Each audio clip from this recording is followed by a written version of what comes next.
กลุ่มประชุมซึมเอกสารให้แก่ผู้มีสิทธิ์ปอนบัตรเลือกตั้งสมาชิกสภาแห่งชาติสุดที่10และสภาประชาชนขั้นแขวงสุดที่5ได้จัดขึ้น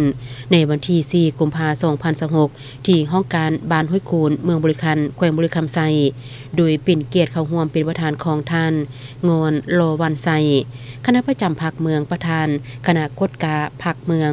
ท่านดวงจันทร์ศรีสมพรห้องหัวหน้าคณะจัดตั้งเมืองมีคณะผู้สอบกองประชุมและพ่อแม่ประชาชนภายในเขตกลุ่มบ้านห้วยโคนเข้าร่วมอย่างพร้อมเพรียงกองประชุมครั้งนี้ได้จัดขึ้นเพื่อเป็นการเผยแพร่และเพิ่มพูนความรู้ความเข้าใจที่ถูกต้องให้แก่ผู้มีสิทธิ์เลือกตั้ง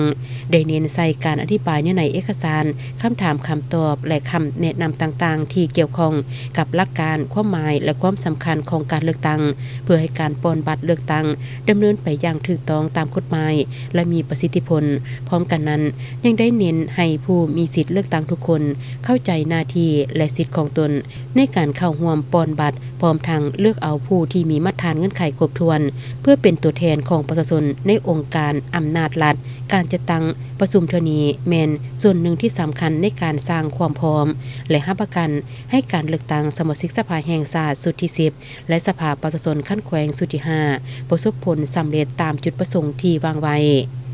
เมืองบริคันมี44บ้านมี 13,000 กว่าครอบครัวมีพลเมืองทั้งหมด 68,000 กว่าคน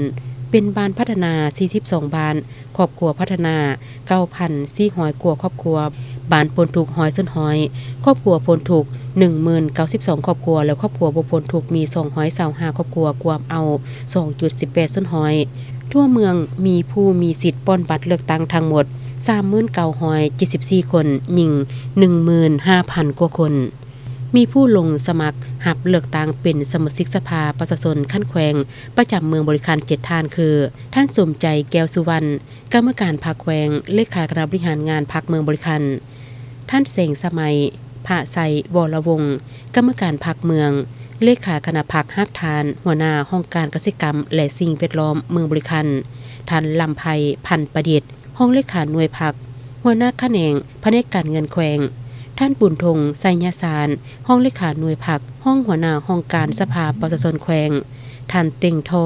ไฟดาสมาชิกผักห้องหัวหน้าห้องการโยธาและขนส่งเมืองบริคันท่านนางคอนสวรรค์ยายมีวงห้องเลขาหน่วยผักห้องหัวหน้าคณะจัดตั้งเมืองบริคันท่านผู้วงรอวันไซประธานกฎการคณะพรรคฮักทานห้องหัวหน้าห้องการศึกษาธิการและกีฬาเมืองบริคัน